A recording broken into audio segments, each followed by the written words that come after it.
Welcome to haunted times.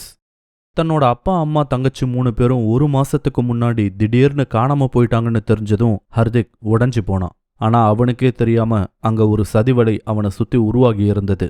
அந்த சதிவலையிலிருந்து அவன் தப்பிச்சானா? வாங்க இந்த வீடியோல பார்க்கலாம். வீடியோக்குள்ள போறதுக்கு முன்னாடி ஒரு சின்ன அனௌன்ஸ்மெண்ட்.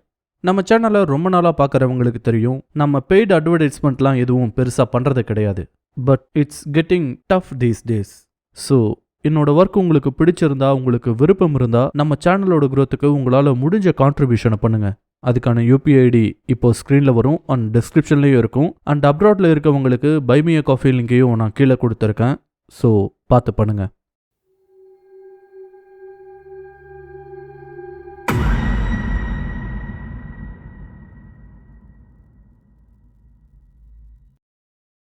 ஹர்திக் அவனோட ரூமுக்கு கிளம்புனதுக்கு அப்புறமா சுக்விந்தரும் மற்ற ஊர் பெரியவங்களும் அந்த மாளிகையில இருந்து வெளியே வந்தாங்க. வந்தவங்கள ஒருத்தர் சுக்விந்தரை பார்த்து, என்னப்பா சுக்விந்தர், நீ சொன்னதை அவன் நம்பியிருப்பானான்னு கேட்டாரு. அதுக்கு சுக்விந்தர், இனி அவன் நம்புனா என்ன நம்பலனா என்ன, அதுதான் நம்ம பிடிக்குள்ள வந்துட்டாள்னு சொல்லிட்டு ஒரு சின்ன சிரிப்பை சிரிச்சாரு. கூட வந்துகிட்டு இருந்தவங்களும் சரிதான்ற மாதிரி தலையாட்டினாங்க. இப்படி ஒரு பக்கம் சுக்விந்தரும் ஊர் பெரியவங்களும் திட்டம் போட்டாங்க. ஆனா இது எதுவுமே தெரியாம தன்னோட குடும்பத்தை பத்தின யோசனையில ஆள்தான் ஹர்திக். அம்மா அப்பா கூட அவனுக்கு அவ்வளோ நல்ல பாண்டிங் இல்லைனாலும் தங்கச்சின்னா அவனுக்கு ரொம்பவே பிடிக்கும். இருந்தாலும் தங்கச்சி மேலேயும் ஒரு சின்ன வருத்தம் இருந்துச்சு. ஏன்னா தனக்கு கிடைக்காத அப்பா அம்மாவோட பாண்டிங் அவளுக்கு கிடைச்சதை பார்த்து நிறைய நேரத்துல ஹர்திக் பொறாமையும் வருத்தமும் பட்டிருக்கான். இருந்தாலும் அவனோட தங்கச்சி அவன் மேல காட்டின பாசம் ஆறுதலா இருந்துச்சு. இதையெல்லாம் நினைச்சுக்கிட்டே தன்னோட பெட்ல படுத்திருந்தான் ஹர்திக். அந்த மாளிகையில அவனை தவிர யாருமே இல்லைன்றதால அங்க பயங்கரமான ஒரு நிசப்தம் நிலவுச்சு. அவன் ரூம்ல ஓடிட்டு இருந்த ஃபேனோட சத்தம் கூட ரொம்ப பெருசா அங்க எதிரொலிச்சுக்கிட்டு இருந்தது. அப்படியே பயணம் செஞ்ச களைப்புல எப்ப தூங்கி போனானே தெரியல. அடுத்த நாள் காலையில ஒருத்தர் வந்து எழுப்பும் போதுதான் அவனுக்கு முழிப்பே வந்திருக்கு. எழுந்து சோம்பல் முறிச்சுக்கிட்டு இருந்தவங்கிட்ட, ஐயா மணி 8 ஆயிருச்சு, இன்னும் 1 மணி நேரத்துல சுக்விந்தர் ஐயா வந்துருவாராம், உங்களை ரெடியா இருக்க சொன்னாருங்கன்னு தகவல் சொல்லிட்டு அவரோட வேலையை பார்க்க போனாரு அந்த வேலைக்காரர். அடுத்த 1 மணி நேரத்துல குளிச்சு ரெடியாகி ஹர்திக் சாப்பிட்டு முடிக்கவும் சுக்விந்தர் அந்த மாளிகைக்குள்ள வரவும் சரியா இருந்துச்சு. சுக்விந்தர் வந்து கிளம்பலான்னு சொல்லவும் ரெடியா இருந்த ஹர்திக் சுக்விந்தரோடு சேர்ந்து கார்ல ஏறி எஸ்பி ஆபீஸ்க்கு கிளம்புனாங்க. போற வழியில யாரும் ஒன்றும் பெருசா பேசிக்கவே இல்லை. ஹர்திக் மனசுல ஓடிட்டு இருந்த ஒரே விஷயம் தன்னோட ஃபேமிலிக்கு என்ன ஆச்சுன்னு தெரிஞ்சுக்கணுன்றது மட்டும்தான். அதை பத்தின யோசனையிலேயே இருந்ததால அவன் யார்கிட்டையும் பேசவே இல்லை. சுக்விந்தர் மட்டும் அவன்கிட்ட சில கேள்விகளை கேட்டிருக்காரு.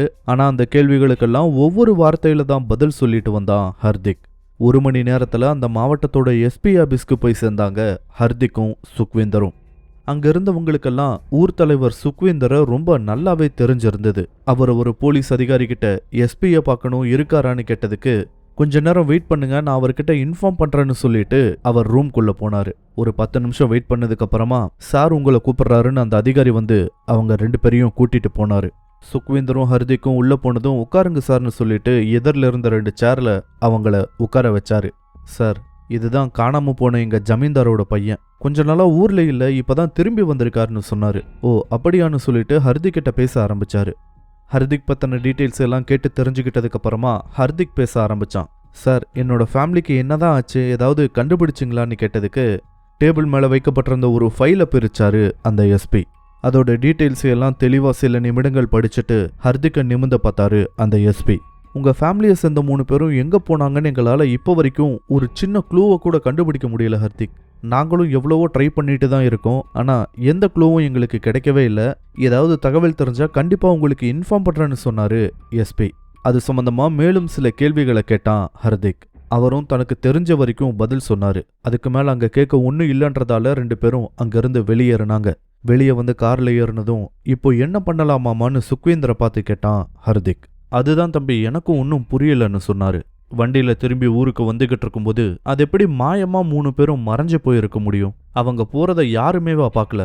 அவங்கள பத்தி ஒரு சின்ன க்ளூ கூட எப்படி கிடைக்காம போயிடும்? இதுக்கு பின்னாடி ஏதோ மர்மம் இருக்க மாதிரி தெரியுதுன்னு ஹர்திக் தீவிரமான யோசனையில இருந்தான். எஸ்பி ஆபீஸ்ல இருந்து திரும்பி வரும்போது சுக்விந்தர் கிட்ட எந்த கேள்விகளுக்கும் அவன் சரியா பதில் சொல்லவே இல்லை. உண்மையாவே அவங்க காணாம தான் போனாங்களா, அதுவும் அவங்களாதான் காணாம போனாங்களா, இல்ல காணாம அடிக்கப்பட்டாங்களான்னு சொல்லிட்டு இப்ப அவனுக்குள்ள சந்தேகம் ஏற்பட்டுச்சு. அவன் சந்தேகப்பட்டதுக்கும் ஒரு காரணம் இருக்கு. ஏன்னா அந்த ஜமீன் குடும்பத்தோட வரலாறு அப்படி. அவனுக்கு தெரிஞ்ச வரைக்கும் ஜமீன் கையில பெரிய அதிகாரம் இருந்த சமயத்துல, அதாவது உண்மையான ஜமீனா இருந்த வரைக்கும் ஹர்திக்கோட முன்னோர்கள் செஞ்ச அட்டகாசங்கள் கொஞ்சம் நஞ்சம் கிடையாது. இந்தியாவோட மற்ற பகுதிகளில் இருந்த ஜமீன்ல என்ன மாதிரியான பிரச்சனைகள் ஏற்பட்டுச்சோ அது சற்றும் குறையாம அங்கேயும் ஏற்பட்டுச்சு. ஒரு காலகட்டத்தில எல்லாம் ஜமீனோட அடுத்த வாரிசாகிறதுக்கு கூட பிறந்த அண்ணன் தம்பிகளுக்குள்ளேயே போட்டி, பொறாம, எக்ஸ்ட்ரீமா பில்லி சூனியம் வைக்கிறது வரைக்கும் கூட போயிருக்கு. அதுக்கப்புறம் ஜமீனோட பெரும்பாலான சொத்துக்கள் அரசாங்கத்துக்கிட்ட போனதும் தான் அதெல்லாம் குறைஞ்சிருக்கு. அது வரைக்கும் அந்த ஊரை சேர்ந்த மக்கள் அவங்க படுத்தின பாடும் கொஞ்சம் நஞ்சம் கிடையாது. அவங்கெல்லாம் செஞ்சதோட கர்மாவோ என்னமோ தெரியல, அந்த ஜமீன் குடும்பத்துல தலையெடுக்கிற எந்த ஒரு ஆண் வாரிசும் முழுமையான வாழ்க்கைய வாழ்ந்ததே கிடையாது. அந்த வம்சத்துல பிறந்த ஆண் வாரிசுகள்ல அதிகபட்சமா 45 வயசுக்கு மேல உயிரோட யாரும் இருந்ததே கிடையாது. எல்லாருமே மர்மமான முறையில இறந்து போயிருக்காங்க. அதுக்கப்புறம் ஹர்திக்கோட அப்பா காலத்துல தான் இதெல்லாம் அப்படியே மாறி இருக்கு. அப்படி இருக்க நிலையில இப்போ அவரையும் காணோங்கும்போது என்ன சொல்றதுன்னே அவனுக்கு புரியல. எஸ்பி ஆபீஸ்ல இருந்து மதியம் வாக்குல கார் திரும்பி பங்களாவுக்கே வந்துச்சு. அதிலிருந்து இறங்கின ஹர்திக் யார்கிட்டையும் எதுவும் பேசாம உள்ள போனான். உள்ள போய் சோஃபால ஒரு சோர்வோட உட்காந்தான். அவன் பின்னாடியே சுக்விந்தரும் வந்தாரு. வந்தவரு கொஞ்ச நேரம் அவனையே பார்த்துக்கிட்டு இருந்ததுக்கு அப்புறம், சரி தம்பி, கொஞ்சம் வேலை இருக்கு, நான் போய் சாயந்தரமா வர்றேன்னு சொல்லிட்டு கிளம்பி போயிட்டாரு. ஹர்திக்னால அங்க நடக்கிறது ஒரு நிமிஷம் நம்பவே முடியல. இந்த ஊர்ல இருக்க ஒரு முக்கியமான குடும்பத்தை சேர்ந்த 3 பேர் காணாம போயிட்டாங்க. இதுக்காக தன்னை அந்த ஊருக்கு வரவழைச்சவரே அவரு தான். அப்படி இருக்கும்போது நான் வந்ததுக்கு அப்புறம் தேடுறதை விட்டுட்டு என்ன அவர் வேலையை பார்க்க போறாரு, எனக்கு ஒன்னும் புரியலையேன்னு அவன் ஒரு நிமிஷம் குழம்பி போயிட்டான். அப்போ உன்னோட குடும்பத்தை சேர்ந்தவங்க தானே காணாம போயிட்டாங்க, நீயே தேடிக்கோன்னு சொல்லாம சொல்றாரா? அதுவும் அவனுக்கு புரியல. உண்மையாவே காணாம போனவங்களை இவங்கெல்லாம் தேடுனாங்களா இல்லையான்ற ஒரு சந்தேகம் இப்ப அவனுக்கு எழ ஆரம்பிச்சது. அதே யோசனையோட அந்த பங்களாவை சுத்தி வர ஆரம்பிச்சான் ஹர்திக். அப்போ வேலையாட்கள் சில பேர் அவங்க வேலைகளை செஞ்சுக்கிட்டு இருந்தாங்க. ஒரு சமையல்காரர் மட்டும் வந்து, தம்பி சாப்பாடு எடுத்து வைக்கட்டுமான்னு கேட்டாரு. ஆனா அவனுக்கு அப்போ சாப்பிட்ற மூடே கிடையாது. ஏதோ ஞாபகம் வந்த மாதிரி அவர்கிட்ட பேச ஆரம்பிச்சான் ஹர்திக். அப்பா கடைசியா எப்படி இருந்தாரு? ஏதாவது பிரச்சனையில இருந்தாரா? அம்மா தங்கச்சியெல்லாம் எப்படி இருந்தாங்க? உங்ககிட்ட ஏதாவது சொன்னாங்களா? ஏதாவது பிரச்சனை நடந்ததான்னு கேட்டான் ஹர்திக். அவன் கேட்டதுக்கு சமையல்காரர் கொஞ்சம் பதட்டமானாரு. அவங்கள சுத்தி யாராவது இருக்காங்களான்னு அதே பதட்டத்தோட திரும்பி பார்த்தாரு. தூரமா ஒருத்தர் தோட்ட வேலையில ஈடுபட்டிருந்தாரு. இருந்தாலும் அவர் ரிஸ்க் எடுக்க விரும்பல. அவர் பதட்டப்படுறத வச்சு அவருக்கு ஏதோ தெரிஞ்சிருக்குன்றது அவனுக்கு ரொம்ப நல்லா புரிஞ்சுது. கொஞ்ச நேரம் அவனோட முகத்தையே பார்த்தவரு கொஞ்சம் சத்தம் போட்டு, அப்படியா, சரி நான் போய் எடுத்து வைக்கிறேன், நீங்க சாப்பிட வாங்க தம்பின்னு சொல்லிட்டு உள்ள போனாரு. ஏதோ விஷயம் இருக்குன்றத புரிஞ்சுக்கிட்டவன் டைனிங் டேபிளுக்கு போனான். அங்க அந்த பெரியவர் தான் அவனுக்கு சாப்பாடு போட்டாரு. அப்போ, தம்பி, நான் சொல்றத கவனமா கேளுங்க, பக்கத்துல யாராவது வந்தா அப்படியே பேச்ச திருப்பிடுங்க, இல்லனா எனக்கு தான் பிரச்சனையாகும்னு சொல்லிட்டு அவர் பார்த்த விஷயங்களை பத்தி சொல்ல ஆரம்பிச்சாரு.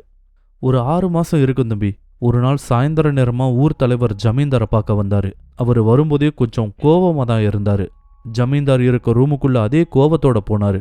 நான் ஒரு 10 நிமிஷம் கழிச்சு ஏதாவது வேணுமான்னு கேட்க போகும்போது அங்க ஜமீன்தார்கிட்ட ஊர் தலைவர் ரொம்ப கோபமா பேசிக்கிட்டு இருந்தாரு தம்பி. என்னை பார்த்ததும் 2 பேரும் அப்படியே பேசிக்கிறத நிறுத்திட்டாங்க. ஜமீன்தார்கிட்ட நான் ஏதாவது வேணுமான்னு கேட்டதுக்கு, ஒன்று வேணா நீ வெளியே போன்னு கோபமா சொல்லிட்டாரு தம்பி. ஆனா ரொம்ப நாளாவே அவங்களுக்குள்ள ஏதோ பிரச்சனை நடந்து வந்திருக்கு போல. எனக்கு என்னன்னு சொல்ல தெரியல. ஆனா அடிக்கடி ஜமீன்தாரை மிரட்டி ஊர் தலைவர் பணம் வாங்குறதையும் நான் பார்த்திருக்கேன் தம்பின்னு சொன்னாரு அந்த பெரியவர். இதை சொல்லி முடிச்சதும், நான் இதை சொன்னேன்னு யார்கிட்டையும் சொல்லிடாதீங்க தம்பி. இங்க வேலை செய்யறவங்கள நிறைய பேர் ஊர் தலைவரோட ஆளுங்க தான். இது மட்டும் ஊர் தலைவருக்கு தெரிஞ்சா கண்டிப்பா என்னை கொன்னே போட்டுருவாரு. நீங்களும் இங்கிருந்து எவ்வளோ சீக்கிரம் முடியுமோ அவ்வளோ சீக்கிரம் கிளம்பிடுங்கன்னு சொன்னாரு அந்த பெரியவர். அப்போ அம்மா அப்பா தங்கச்சியெல்லாம் எங்க போயிருப்பாங்கன்னு நினைக்கிறீங்கன்னு கேட்டதுக்கு, அது எனக்கும் தெரியல தம்பி.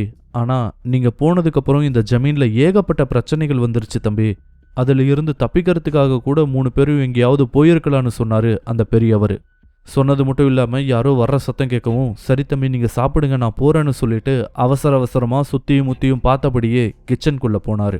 அவர் சொன்னதை பத்தி யோசிச்சுக்கிட்டே சாப்பிட்டு முடிச்சான் ஹர்திக். அப்போ இங்க நடக்கிற பிரச்சனைகளுக்கு பின்னாடியும் 3 பேர் காணாம போனதுக்கு பின்னாடியும் கண்டிப்பா ஊர் தலைவரோட கை இருக்கு போலன்னு அவனுக்கு ரொம்ப நல்லா புரிய வந்துச்சு.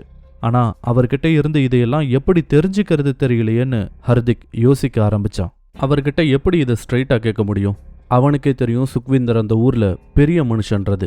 சமையல்காரர் சொல்றதை வச்சு பார்த்தா ஜமீன்தாரான தன்னோட அப்பாவையே மிரட்டுறாருன்னா கண்டிப்பா அவருக்கு ஏதோ பெரிய விஷயம் தெரிஞ்சிருக்கணும். அப்படி இருக்கும்போது சாதாரணமா அவர்கிட்ட கேட்டா இதை பத்தி சொல்லுவாரா? கண்டிப்பா மாட்டாரு. அவரை எப்படி பேச வைக்கிறதுன்னு புரியாம இருந்தான் ஹர்திக். ஈவினிங் வரைக்கும் யோசிச்சவன் சரி அவர்கிட்டயே நேரடியா இதை பத்தி கேட்டுறலாம், எதா இருந்தாலும் சரின்ற ஒரு முடிவோட அந்த மாளிகையில இருந்து வெளியே வந்தான். அந்த ஊர்ல தான் அவன் பிறந்து வளர்ந்தான். அது மட்டும் இல்லாம சின்ன வயசுல தனியாவே தான் அந்த ஊரை சுத்தி வருவான். அந்த ஊர்ல பெருசா எதுவும் மாறாததால சுக்விந்தரோட வீட்டுக்கு இவன் நடந்தே போயிடலான்னு முடிவு பண்ணி மாளிகையை விட்டு வெளியே வந்தான். ஒரு 10 நிமிஷம் நடந்ததுலயே அந்த ஊரோட கடைவீதி பகுதிக்கு வந்தான் ஹர்திக். அவன் அந்த ஊர்க்காரங்க எல்லாருக்கும் நல்லா தெரியுன்றதால எல்லாரும் அவனை பார்த்து அப்படியே ஒதுங்கி நின்னாங்க. அது பயமா அவன் மேல இருந்த மரியாதையான்னு அவனுக்கு புரியல. அவன் சின்ன வயசுல இருந்து எதை பார்த்து வெறுத்து வளர்ந்தானோ அதே தான் இப்போ கண்டினியூ ஆகிட்டு இருந்துச்சு. யார்கிட்டையும் அவன் பேச விரும்பாம ஊரோட இன்னொரு மூலையில் இருந்த சுக்விந்தரோட வீட்டை நோக்கி நடக்க ஆரம்பிச்சான் ஹர்திக். அடுத்த 10 நிமிஷத்துல சுக்விந்தரோட வீட்டுக்கு போனான். அங்க சுக்விந்தர்ல அவரோட மனைவியும் பொண்ணும் தான் இருந்தாங்க. போனவன் சுக்விந்தர் மாமா எங்கன்னு கேட்டதுக்கு அவரு பக்கத்து ஊர் வரைக்கும் ஒரு வேலையா போயிருப்பதாவும் நைட்டு தான் வருவேன்னு சொல்லிட்டு போயிருப்பதாவும் வீட்டுல சொல்லி இருக்காங்க. சரி அங்க இருக்கிறது வேஸ்ட்னு சொல்லிட்டு அப்படியே கிளம்பி மறுபடியும் மாளிகையை நோக்கி வர ஆரம்பிச்சான். அப்பதான் அந்த ஊரோட கோவிலும் அந்த கோவிலோட அர்ச்சகர் பையனான பங்கச்சும் அவனோட ஞாபகத்துக்கு வந்தாங்க. அவன் அந்த ஊர்ல இருக்கும்போது அவனோட சரி வயசுல அவன் கிட்ட பேசின ஒரே நபர்னா அவன் மட்டும்தான். சோ ஏனோ அவனை பார்க்கணும்னு தோணி இருக்கு. உடனே கோவிலை நோக்கி போக ஆரம்பிச்சிருக்கான் ஹர்திக். கோவில்ல ஒரு சிலரை தவிர வேற யாருமே இல்ல. உள்ள போய் பார்த்தா அந்த கோவிலோட அர்ச்சகரா பங்கஜ் தான் இருந்தான்.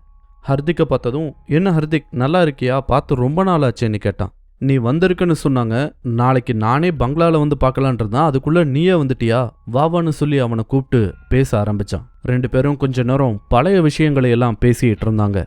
அப்புறம் அம்மா அப்பா தங்கச்சியை பத்தி ஏதாவது தகவல் கிடைச்சதான்னு கேட்டான் அர்ச்சகர் மகன் பங்கஜ். ஒன்னும் தெரியல, காலையில கூட எஸ்பி ஆபீஸ்க்கு போயிட்டு வந்தோம், ஆனா அவங்க எதையும் கண்டுபிடிக்க முடியலன்னு சொல்லிட்டாங்க, ஒரே மர்மமா இருக்குன்னு சொன்னான் ஹர்திக்.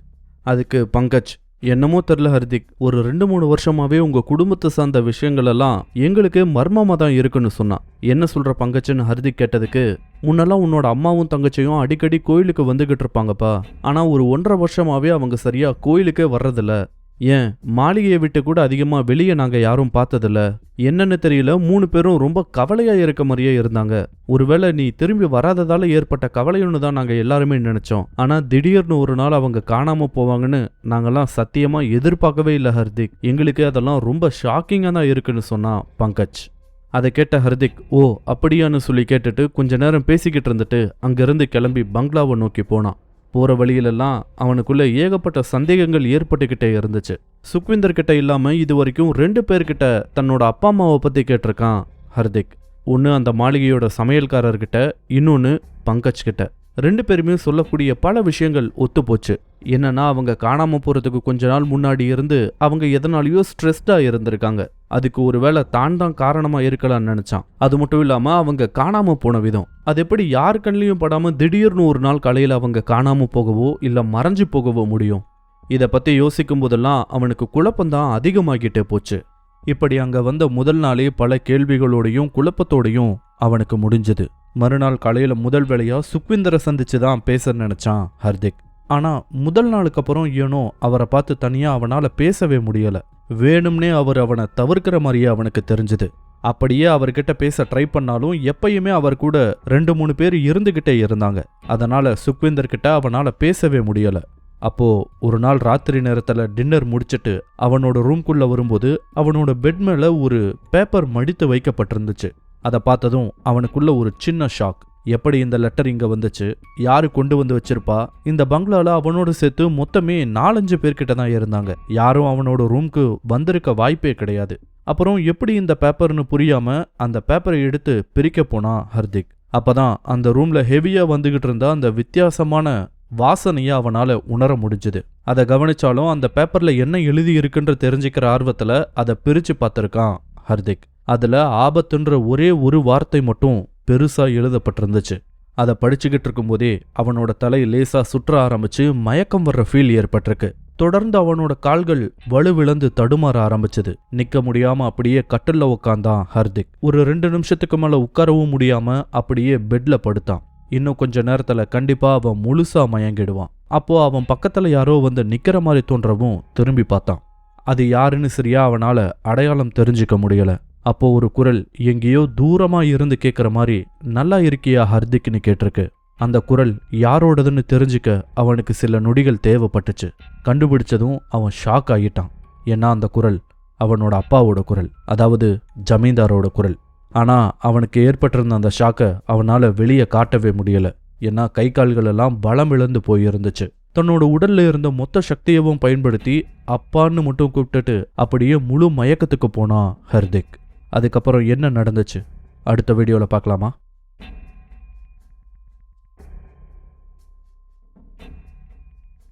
இந்த வீடியோ உங்களுக்கு பிடிச்சிருந்தா லைக் பண்ணுங்க, கமெண்ட் பண்ணுங்க, ஷேர் பண்ணுங்க. இதே மாதிரியான புதிய வீடியோக்களை பார்க்க மறக்காம ஹாண்டட் டைம்ஸ் சேனலுக்கு சப்ஸ்கிரைப் பண்ணுங்க. அண்ட் மறக்காம நோட்டிஃபிகேஷன் பெல் ஐக்கானையும் கிளிக் பண்ணி விடுங்க.